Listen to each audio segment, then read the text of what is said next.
Have you ever thought about the things you'll need money for in the future? You might have thought about studying, traveling, buying a car, or even owning your own home. Most people get their money from their job. But what happens when you stop working? Have you ever considered the money you'll need when you retire?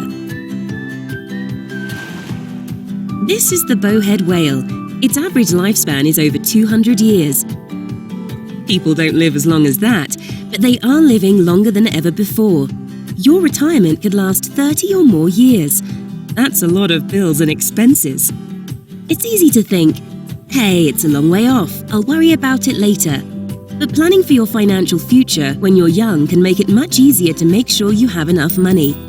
It's estimated that you'd need to contribute 90% more of your own money towards retirement if you start at age 31 instead of 21. There are three main ways that people use money to prepare for retirement.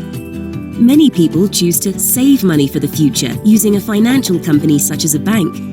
When you put money into a savings account, you're paid extra money called interest. It's usually a percentage of the money in your account, and different accounts pay different amounts of interest. Over time, it all mounts up. Working out a savings plan, such as choosing to save a percentage of whatever you earn, will also help to protect you from getting into debt due to unexpected events like losing your job. Some people choose to invest their money in the hope that it will grow. This could mean buying shares, purchasing a property, or investing in a business. There's always a risk that what you invest in could fall in value. But investments can sometimes bring you more money than you'd make from your own savings and the interest they could earn, particularly over many years. Many retired people get most of their money from a pension. There are three types: state pensions, workplace pensions, and personal pensions. Let's look at each one a little more closely. State pensions are payments made by the government to people when they reach state pension age. This is the age the government sees as the official age for retirement.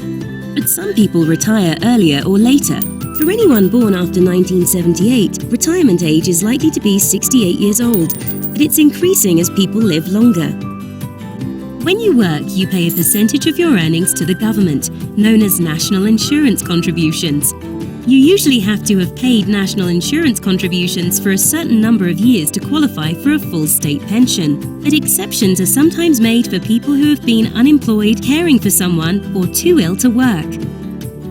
So you can just rely on the state pensions when you retire, right?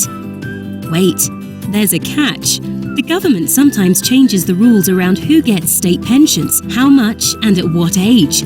It's important that you take charge in planning for your retirement in other ways. Workplace pensions will be offered by all employers after 2018. Usually, a worker pays a percentage of the money they earn each month towards their pension, and their employer also pays some money towards it. Finally, personal pensions are pensions that you organize yourself, usually through a bank or another financial company. You make regular payments, and the company invests the money until you retire.